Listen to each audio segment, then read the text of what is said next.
लिखोगे बहुत से लोग, लिखोगे कि बहुत से लोग, इसके बाद आप डॉट डॉट करते जाओगे। अच्छी बात नहीं, क्या था? अच्छी बात नहीं, अच्छी बात नहीं, ये हो गया संकेत का काम कर रहा है। कुछ भी याद करने के लिए बोला वो नहीं, पूरा का पूरा पेपर से ही हम लोग लिख रहे हैं। अच्छी बात नहीं, ये संकेत हमने लिख दिया।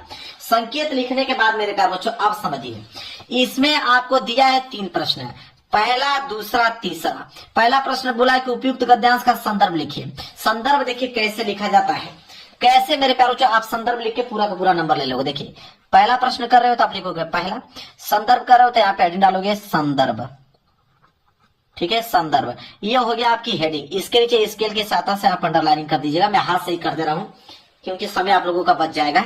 देखिए स्केल है ना, यहाँ पे इस तरह रख कर अंडरलाइनिंग कर दीजिएगा। ये संदर्भ। संदर्भ लिखने का तरीका क्या होता है वो देखिए। संदर्भ में लिखोगे मेरे प्यारे बच्चों यहाँ पे कि ये गद्यांश है तो आप लिखोगे प्रस्तुत गद्यांश। बिल्कुल सिंपल मेरे प्यारे बच्चों, नंबर आपको पूरा का पूरा मिलेगा। लिखोगे प्रस्तुत गद्यांश, प्रस्तुत गद्यांश हमारी पाठ्य पुस्तक, हमारी पाठ्य पुस्तक, प्रस्तुत गद्यांश हमारी पाठ्य पुस्तक। अब हिंदी लिख रहे हो ना तो हिंदी को ब्लैक पेन से, सिंगल इन्वर्टेड कामा के अंदर ब्लैक पेन से लिखो कि प्रस्तुत गद्यांश हमारी पाठ्य पुस्तक हिंदी के। अब यह गद्यांश है तो गद खंड लिखोगे, हिंदी के गद खंड में संकलित, हिंदी के गद खंड में संकलित, हिंदी के गद खंड में संकलित, संकलित। अब चैप्टर का नाम लिखना है, किस चैप्टर से लिया गया है, ठीक है। तो यह चैप्टर मेरे प्यारे बच्चों देखिए, अब यही दिमाग आपको लगाना है। अब आपको तो मालूम है ना कि किस चैप्टर से लिया गया है, ठीक है।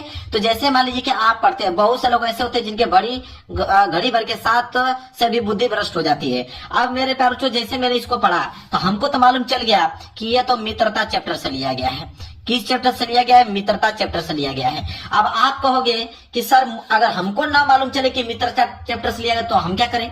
तो जब आपको ना मालूम चले कि आप मित्रता चैप्टर से लिया गया है तो आपकी किताब में जिस भी चैप्टर का नाम मालूम है गद्यांश का, वो उस चैप्टर का नाम आप आराम से लिख दीजिए। जैसे हमको मालूम है मित्रता चैप्टर से तो हम लिखेंगे कि गद खंड में संकलित मित्रता चैप्टर से लिया गया है, मित्रता नामक पाठ से लिया गया है। अगर आपको ना मालूम चले तो आप यहाँ पे अजंता चैप्टर लिख दीजिए, आप यहाँ पे भारतीय संस्कृति चैप्टर लिख लीजिए, आप यहाँ पे लिख दीजिए ईर्ष्या तू न गई मेरे मन से।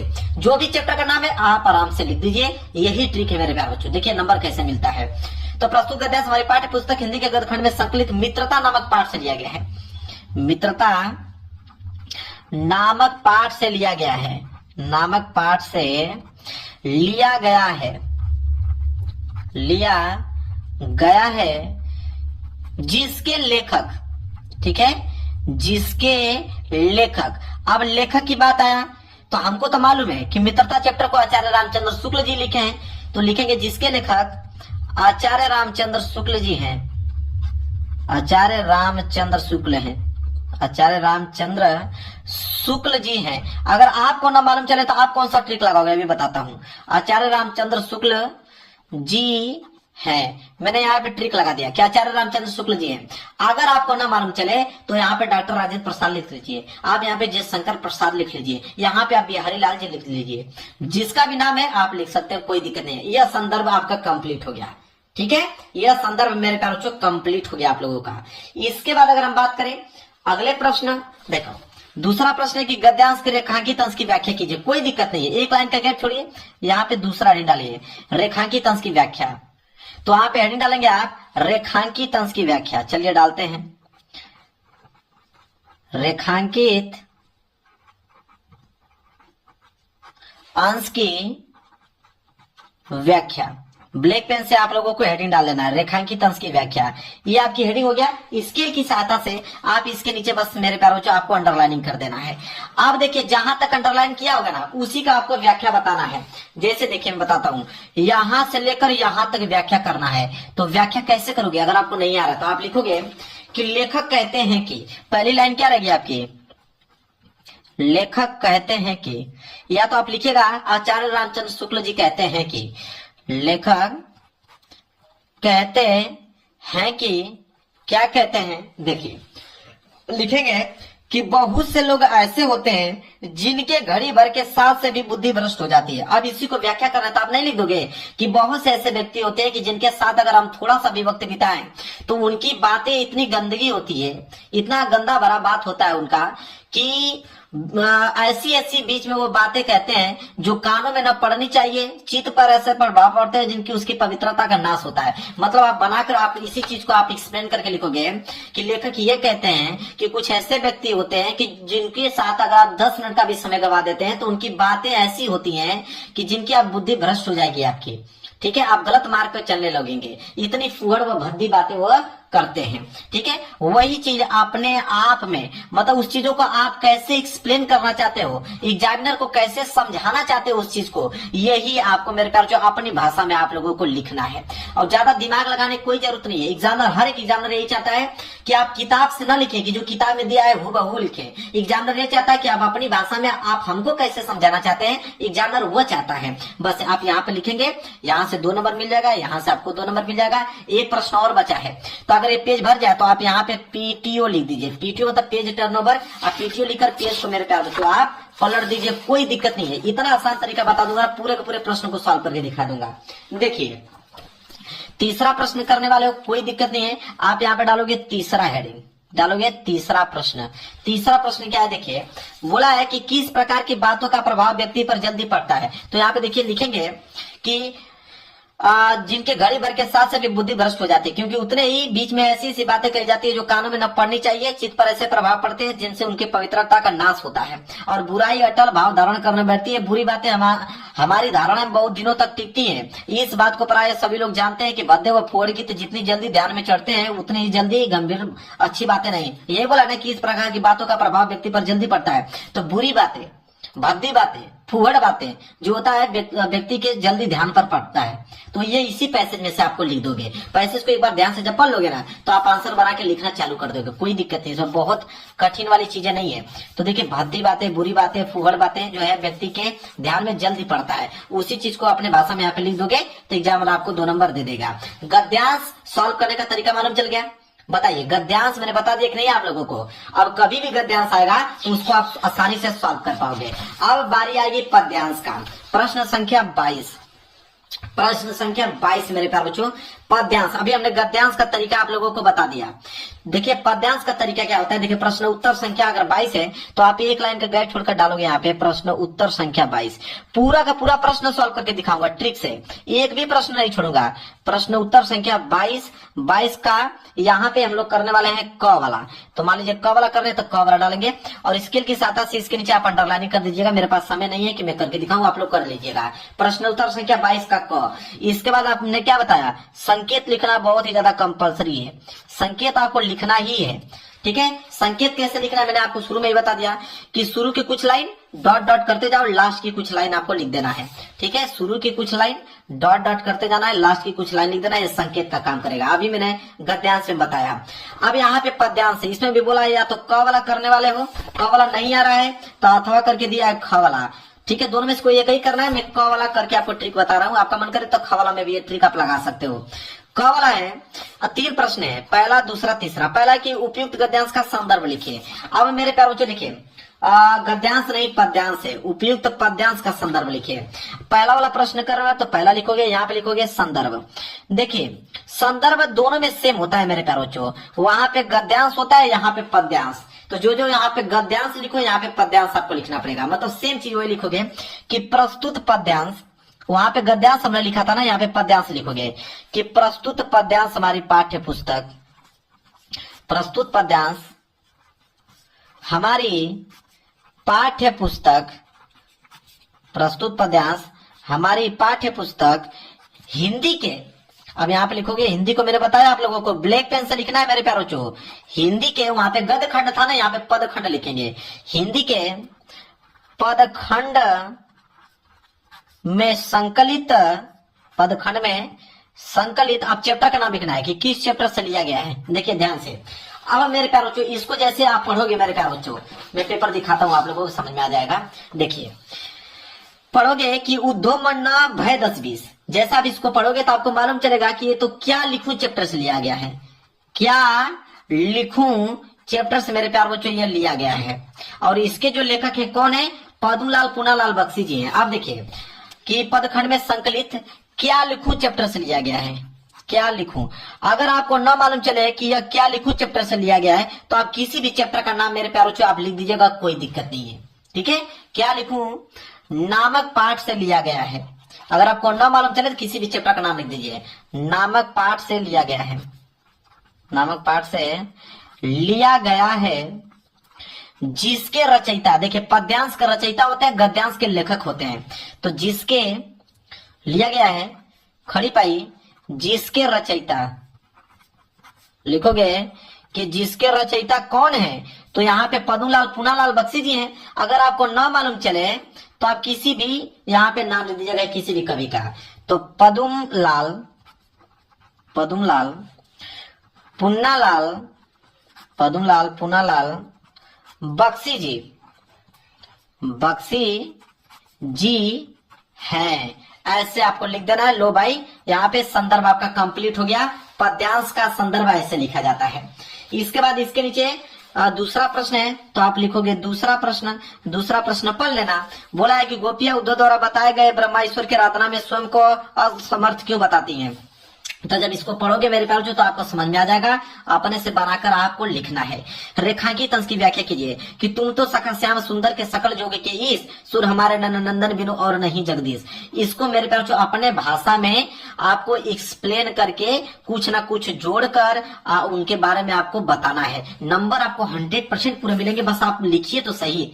ठीक है, तो जब इसको दूसरे वाला आंसर को यहाँ पे कंप्लीट कर देंगे, पेज भर जाए कोई दिक्कत नहीं है। तीसरे वाले आंसर को यहाँ पे लिख दीजिएगा, नंबर मिल जाएगा।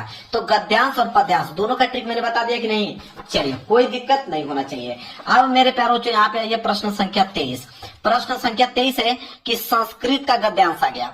ठीक है, तो संस्कृत का गद्यांश और संस्कृत का पद्यांश भी आएगा। प्रश्न संख्या 24। तो प्रश्न संख्या 23 है संस्कृत का गद्यांश, जो कि 5 नंबर के लिए पूछता है। दो ही चीज इसमें कॉमन होता है मेरे प्यारों। ठीक है, एक आता है आपका संदर्भ लिखने के लिए, एक आता है इसका हिंदी अनुवाद लिखने के लिए। तो मेरे प्यारों वही काम करना है आपको, संदर्भ और हिंदी अनुवाद। तो मैं आपको बता देता हूं, सबसे पहले आप डालोगे प्रश्न उत्तर संख्या 23 का क। ठीक है, मैं यही पे बता देता हूं, आप समझ लीजिएगा, आप लिख लोगे। मैं ट्रिक बता देता हूं। जैसे आप क्या लिखोगे कि प्रश्न उत्तर संख्या 23 है, 23 का क करने वाले हो तो 23 का क, यही मैंने बताया। इसके बाद मैंने बताया कि संकेत लिखना बहुत काफी कंपलसरी है। आप संकेत कैसे लिखा जाता है, शुरू के कुछ लाइन डॉट डॉट करते हुए लास्ट की कुछ लाइन, संकेत का काम करेगा। इसमें तो दो ही चीज लिखना है, एक आपका संदर्भ, एक हिंदी अनुवाद। संकेत लिखने के बाद उसके नीचे हेडिंग डालोगे आप संदर्भ इसका बहुत आसान होता है मेरे प्यारों। इसका संदर्भ बिल्कुल आसान होता है। ठीक है, इसका संदर्भ मेरे प्यारों बिल्कुल आसान होता है। कैसे लिखना है मैं आपको बताता हूं, देखिए। चलिए मैं इस पे लिख के दिखा देता हूं। अगर इसका संस्कृत के गद्यांश का अगर आपको संदर्भ लिखना है तो संस्कृत के गद्यांश का संदर्भ कैसे लिखा जाता है समझिए, बहुत आसान होता है। इसमें आप लिखोगे कि प्रस्तुत गद्यांश, लिखोगे कि प्रस्तुत गद्यांश हमारी पाठ्य पुस्तक, बिल्कुल आसान होता है मेरे प्यारों। हमारी पाठ्य पुस्तक हिंदी के, अब हिंदी को मैंने बताया कि ब्लैक पेन से आपको लिखना है, बार बार नहीं बताऊंगा, हिंदी को ब्लैक पेन से लिखना है। ठीक है, तो प्रस्तुत गद्यांश हमारी पाठ्य पुस्तक हिंदी के अब संस्कृत खंड, क्योंकि यह संस्कृत खंड है तो लिखोगे संस्कृत खंड में संकलित, संस्कृत खंड में संकलित। अब चैप्टर का नाम लिख देना है। जैसे मुझे मालूम है कि देशभक्त चंद्रशेखर पाठ से लिया गया है, तो हम लिख दूंगा यहाँ पे कि देशभक्त चंद्रशेखर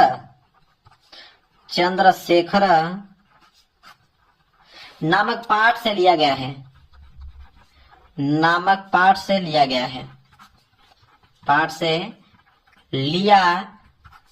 गया है। अगर आपको ना मालूम चले तो आप किसी भी चैप्टर का नाम यहाँ पे लिख दीजिएगा।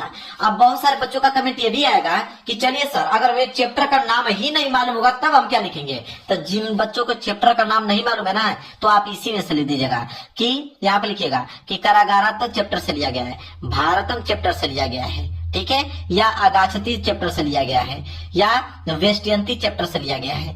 यहाँ पे बोला भी है, देखिए चंद्रशेखर चैप्टर से लिया गया है, देखा लिखा है ना, यदा चंद्रशेखर चैप्टर से लिया गया है। तो जिनको चैप्टर का नाम भी नहीं मालूम है तो वो यहाँ से इसी में से किसी न किसी चैप्टर का नाम बना लीजिएगा, और जिनको किसी न किसी चैप्टर का नाम मालूम है तो अपना चैप्टर का नाम लिख दीजिएगा, और जिनको सही मालूम है वो अपना बिल्कुल सही चैप्टर का नाम लिखेंगे, चंद्रशेखर। ठीक है, समझ में आ गया ना आप लोगों को? क्या ट्रिक चाहिए, सब कुछ तो बता दे रहा हूँ आप लोगों को, फेल नहीं होगी इस बात का दावा करता हूँ। तो संस्कृत का गद्यांश मैंने बता दिया, तो संस्कृत का पद्यांश में भी सेम वही ट्रिक लगेगा। संस्कृत के पद्यांश में भी सेम टू सेम मैं आपको बताऊं कि सेम टू सेम वही ट्रिक मेरे प्यारों को लगने वाला है। बस जब इसका संदर्भ लिखोगे तो वहां पे गद्यांश था तो यहाँ पे पद्यांश कर देना कि प्रस्तुत पद्यांश, ऐसे लिखेगा। अगर इसका लिखना होगा तो आप कैसे लिखोगे कि प्रस्तुत पद्यांश हमारी पाठ्य पुस्तक हिंदी के संस्कृत खंड में संकलित, ठीक है, और मान लीजिए वीरा वीरेन पूजते नामक पाठ से लिया गया है, या किसी भी भारतीय संस्कृति चैप्टर से लिया गया है, या वाराणसी चैप्टर से लिया गया है, समझ रहे हैं, किसी भी चैप्टर का नाम लिख दीजिएगा। तो आपको संस्कृत का पद्यांश में भी सेम टू सेम वही ट्रिक लगेगा जो संस्कृत के गद्यांश में भी मैंने बताया। बस यहाँ पे पद्यांश लिखना है, वहां पे गद्यांश लिखना है। क्लियर है? इसके बाद प्रश्न संख्या 25 कह रहा है कि खंड काव्य के आधार पर निम्नलिखित प्रश्न के उत्तर दीजिए। अब इसका ट्रिक मेरे प्यारों से जिला वाइज जाता है। पहले बात तो आप पता कर लीजिए कि आपके जिले में कौन सा खंड काव्य पूछा जाता है। जो आपके जिला में खंड काव्य पूछा जाता है वही पेपर में करना होगा। दूसरा करोगे तो 1 नंबर भी नहीं मिलेगा, एग्जाम में पूरा का पूरा नंबर काट लेगा। या तो इसी वीडियो के नीचे आप कमेंट कर देना, मैं बता दूंगा। अब आया जीवन परिचय। जीवन परिचय कैसे लिखे, बहुत पहाड़ होता है, बहुत सारे बच्चे कंफ्यूज होते हैं कि जीवन परिचय कैसे हम लिखें ताकि पूरा का पूरा नंबर मिल पाए। देखिए मेरे प्यार से जीवन परिचय का मैं कैसा ट्रिक आपको बता दूंगा कि एग्जाम में पूरा का पूरा नंबर आपको देगा, 1 नंबर नहीं काट सकता है। देखिए सबसे पहले हम डालेंगे हेडिंग प्रश्न उत्तर संख्या 26 का क है। तो देखिए यहाँ पे हम डालेंगे सबसे पहले प्रश्न उत्तर संख्या 26 का क। देखिए जीवन परिचय लिखने का ट्रिक मैं बता देता हूँ, पूरा का पूरा नंबर आपको मिल जाएगा। प्रश्न उत्तर संख्या 26 का क है तो आप लिखोगे 26 का क। इसके बाद स्केल की सहायता से इसके नीचे अंडरलाइनिंग कर दीजिएगा आप लोग। अब 26 के क में मान लीजिए जयशंकर प्रसाद का पहला वाला कर रहे हैं तो आप हेडिंग डालेंगे यहाँ पे कि जयशंकर प्रसाद। क्या डालेंगे? जयशंकर प्रसाद, यहाँ पे हेडिंग डालेंगे। इसके बाद देखिए आप यहाँ पे लिखिएगा संक्षिप्त परिचय। सबसे पहला जीवन परिचय लिखने से पहले आप लिखिए संक्षिप्त परिचय, और इसी को देखकर एग्जाम में पूरा नंबर देता है मेरे प्यारों। संक्षिप्त परिचय अगर आपने सही लिखा है नंबर आपको पूरा का पूरा मिल जाएगा। संक्षिप्त परिचय में क्या होता है कि सबसे पहले नाम लिखा जाता है, नाम। तो नाम में आप लिख दोगे यहीं से कि जयशंकर प्रसाद। नाम में क्या लिख दोगे? जयशंकर प्रसाद लिख दोगे, जयशंकर प्रसाद। इसके बाद दूसरा कॉलम में लिखा जाता है जन्म, कि उनका जन्म कब हुआ था। तो जन्म की अगर हम बात करें तो उनका हुआ था 1889 ईस्वी में। 1889 ईस्वी में जन्म हुआ था। जिन बच्चों को नहीं मालूम है कुछ भी लिख सकते हैं, 1840 लिख दीजिए, 1850 लिख दीजिए, कुछ भी लिख दीजिए। जन्म के बाद यहाँ पे नीचे स्थान लिखा जाता है कि उनका आखिरकार किस स्थान पे उनका जन्म हुआ था। तो हम अगर हम बात करें काशी में हुआ था, जो कि वाराणसी में पड़ता है। आप लिखिएगा काशी, कोष्टक में लिख दीजिए कि वाराणसी में उनका जन्म हुआ था। यहाँ पे वाराणसी में नहीं मालूम है तो कुछ भी यहाँ पे लिख दीजिएगा स्थान। इसके बाद यहाँ पे है पिता, उनके पिता का नाम क्या है? पिता का नाम है देवी प्रसाद। क्या है? देवी प्रसाद। देवी प्रसाद उनके पिता का नाम है। इसके बाद अगला कॉलम होगा माता का नाम, कि उनके माता का नाम क्या है। तो माता का नाम उनका मुन्नी देवी। तो यहाँ पे लिखेंगे हम लोग मुन्नी देवी। यही होता है मेन टॉपिक। अगर मेन चीज आकर याद है तो पूरा पूरा नंबर उठा ले जाओगे। इसके बाद मुन्नी देवी आपने लिख दिया। मुन्नी देवी के बाद माता का नाम हो गया। इसके बाद मृत्यु लिख दीजिए कि मृत्यु किस सन में हुआ। तो मृत्यु की अगर हम बात करें तो उनका हुआ था सन 1937 ईस्वी में। 1937 ईस्वी में मृत्यु हुआ। और लास्ट में आपकी हेडिंग रहेगी रचनाएं। क्या हो जाएगा? रचनाएं, कि उनकी रचनाएं कौन कौन सी है। 2 नंबर रचना पे मिलता है। तो रचनाएं में जैसे ये हो जाएगा कामायनी, कामायनी हो गया, लहर हो गया, झरना हो गया, लहर हो गया। इसके बाद आपका झरना हो गया। ये उनकी महत्वपूर्ण रचना है। लिखने के बाद स्केल की सहायता से यहाँ से कोष्टक बना लीजिएगा। स्केल की सहायता से कोष्टक में इसको पैक कर दीजिएगा। इसके बाद आप नीचे जीवन परिचय नहीं डालने के बाद लिखिएगा कि जयशंकर प्रसाद का जन्म सन 1889 ईस्वी में काशी में वाराणसी में हुआ था। उनके पिता का नाम देवी प्रसाद तथा माता का नाम मुन्नी देवी था। उन्होंने बचपन में ही कमजोर स्थिति के कारण वो पढ़ाई नहीं कर पाए। उन्होंने घर पे ही स्वाध्याय हिंदी, उर्दू, फारसी भाषाओं का अच्छा अध्ययन किया और उन्होंने साहित्य में भी बड़ा नाम कमाया और उन्होंने काफी निबंध, साहित्य, ठीक है, आलोचक ऐसे कविताएं उन्होंने लिखा। और किसी रोग के कारण आप लिख सकते हो, जैसे मान लीजिए कि क्षय रोग के कारण इनका मृत्यु हुआ था, कि क्षय रोग के कारण इनकी मृत्यु हो गया, ठीक है, सन 1937 में। रचनाएं लहर झरना इत्यादि, समझ में आ गया।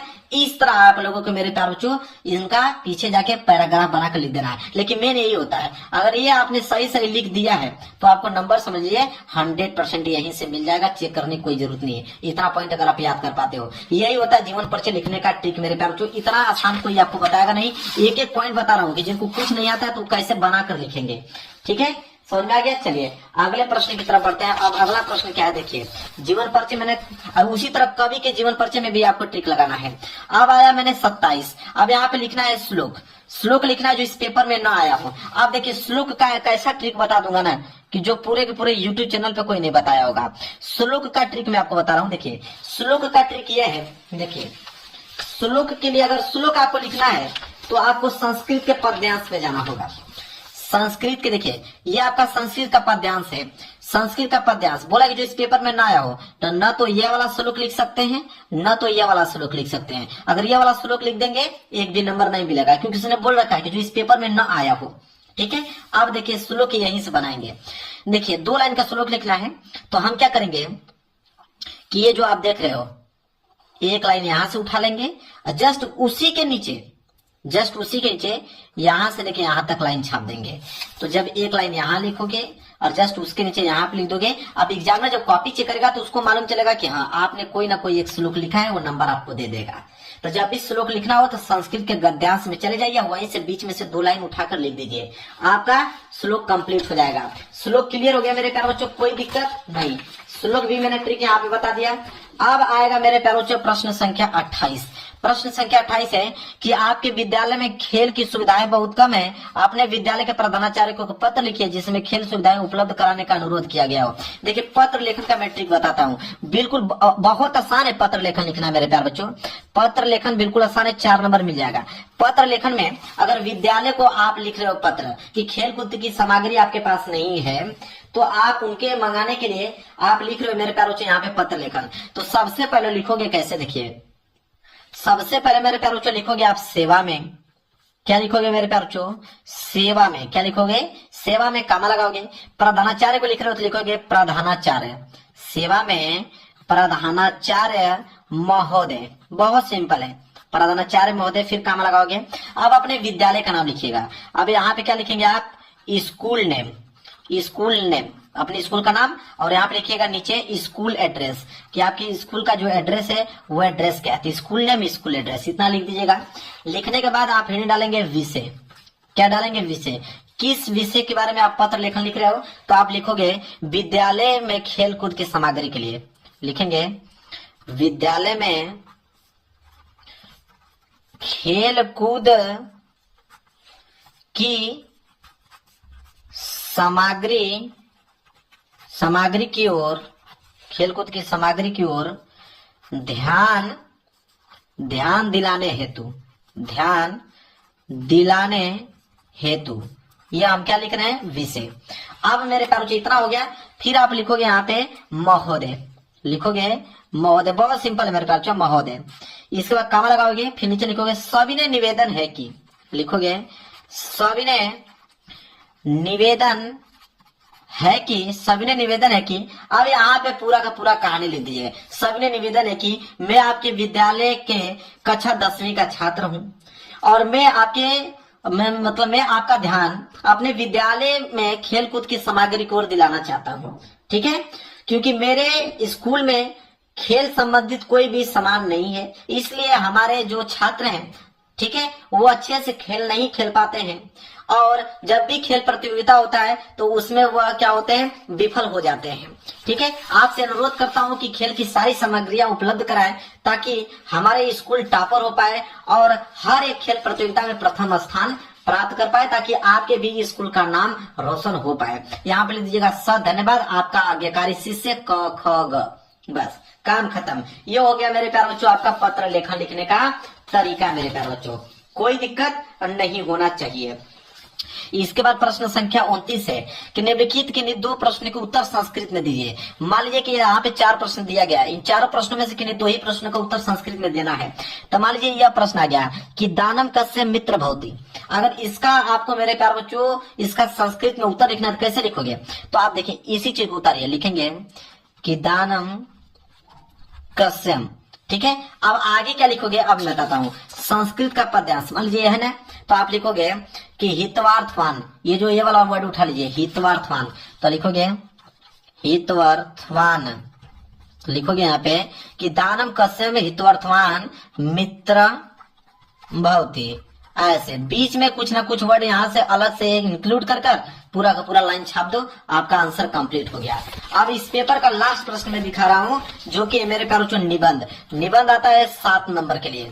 यहाँ पे आपके पास 5 ऑप्शन है, 5 ऑप्शन में से किसी एक विषय पर निबंध लिखना है। तो निबंध लिखने का ट्रिक आप समझ लो कि निबंध अगर आपको नहीं आ रहा है तो ये काम करना कि जब भी निबंध लिख रहे हो इतना ध्यान रखना कि 5 से लेके 6 हेडिंग उसमें होना चाहिए। 5 से लेके 6 हेडिंग होना चाहिए, चाहे आप किसी प्रकार से हेडिंग बनाओ, ठीक है, लेकिन 5 से 6 हेडिंग होना चाहिए। और हेडिंग हो रहा है तो जो पहली हेडिंग होना चाहिए और एक लास्ट हेडिंग, ठीक है। तो पहली हेडिंग तो आपका प्रस्तावना होना चाहिए। पहली हेडिंग भले गलत लिखी है लेकिन पहली हेडिंग प्रस्तावना उसमें नजर आना चाहिए।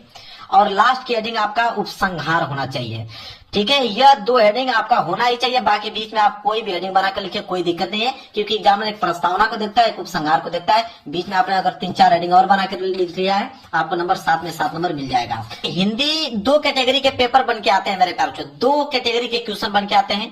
एक आता है आपका सब्जेक्टिव प्रश्न, एक आता है ऑब्जेक्टिव प्रश्न। तो अगर हम बात करें, एक आता है सब्जेक्टिव प्रश्न, एक आता है आपका ऑब्जेक्टिव प्रश्न। तो सबसे पहले हम ऑब्जेक्टिव प्रश्न का ट्रिक बता देता हूं, इसके बाद हम सब्जेक्टिव प्रश्नों को लिख कर दिखाने वाले हैं। देखिए मैं बताने वाला हूं आप लोगों को ऑब्जेक्टिव प्रश्न का ट्रिक, जिसे हम लोग बोलते हैं एमसीक्यू का ट्रिक मैं बताने वाला हूं।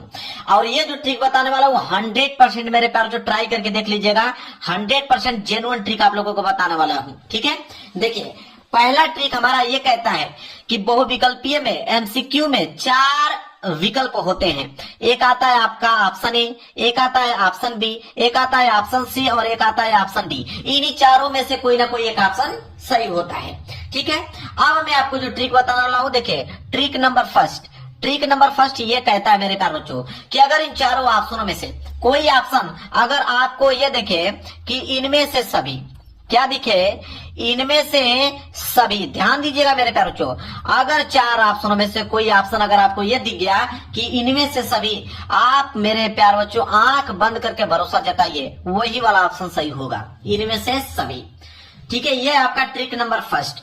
ट्रिक नंबर सेकेंड ये कहता है कि अगर चारों ऑप्शनों में से अगर कोई भी एक ऑप्शन आ जाए कि इनमें से कोई नहीं, ठीक है, इनमें से कोई नहीं, जो ट्रिक बता रहा हूं मेरे प्यारे बच्चों बिल्कुल जेन्युइन ट्रिक बता रहा हूं, ठीक है। 5 साल से पढ़ा रहा हूं, काफी अनुभव है मेरे पास। इनमें से कोई नहीं, अगर 4 ऑप्शन में से कोई ट्रिक आ जाए कि इनमें से कोई नहीं, तो आप इस वाले ऑप्शन पे आप लोगों को क्लिक करके आना है, इनमें से कोई नहीं। इसके बाद तीसरा ट्रिक समझिए। तीसरा ट्रिक मेरे प्यारे बच्चों यह है कि अगर चारों ऑप्शनों में से कोई ऑप्शन अगर ये दिखे कि ऑप्शन ए और बी दोनों सही है, ए और बी दोनों सही हैं, अगर इस तरह का कोई भी ऑप्शन दिखे, ठीक है, दोनों सही, तो आप मेरे प्यार बच्चों उसी वाले ऑप्शन पे क्लिक करके आप लोगों को आना है। क्लियर है? अब चौथा ट्रिक समझिए। चौथा ट्रिक यह है कि अगर चारों के चारों ऑप्शन अलग हो, ठीक है, अगर अलग टाइप के क्वेश्चन आए मेरे प्यारे बच्चों, देखिए अगर अलग टाइप के अगर ऑप्शन आ जाए, चारों के चारों ऑप्शन अलग है, option A, option B, option C और ऑप्शन डी, ठीक है, इन तीनों में से कोई ना आए, ठीक है, चारों के चारों ऑप्शन अलग हो, तब क्या करोगे आप वहां पे लगाओगे रामबाण। क्या लगाओगे मेरे प्यारे बच्चों? रामबाण ट्रिक लगाओगे, जो कि आपको मेरे प्यारे बच्चों 90% स्कोर करके देगा ऑब्जेक्टिव प्रश्न में। कौन सा है देखिए, या तो ऑप्शन ए पे क्लिक कीजिए या तो ऑप्शन सी पे क्लिक कीजिए। मेरे प्यारे बच्चों ऑप्शन ए और ऑप्शन सी, मेरे प्यारे बच्चों यकीन मानिए कि अगर आपके पेपर में 20 ऑब्जेक्टिव प्रश्न है तो आपको दावे के साथ कह सकता हूं, आप जाके चेक कर लेना, मैं पूरा का पूरा प्रीवियस पेपर ढूंढ के लेकर आया हूं इस ट्रिक को, कि 20 क्वेश्चन में से आपके आपके 12 से लेके 13 ऐसे प्रश्न होंगे जिनका ऑप्शन ए और ऑप्शन सी सही होगा। तो 12 से 13 नंबर प्रश्न आपके यहां से उठ जाएंगे मेरे प्यारे बच्चों। 20 बहुविकल्पीय में से 12 से 13 नंबर आसानी से आप ला पाओगे। यह है आपका ऑब्जेक्टिव प्रश्न का ट्रिक मेरे प्यारे बच्चों। यही ट्रिक की मदद से मेरे प्यारे बच्चों हर साल बच्चे पास होते हैं ऑब्जेक्टिव प्रश्न में।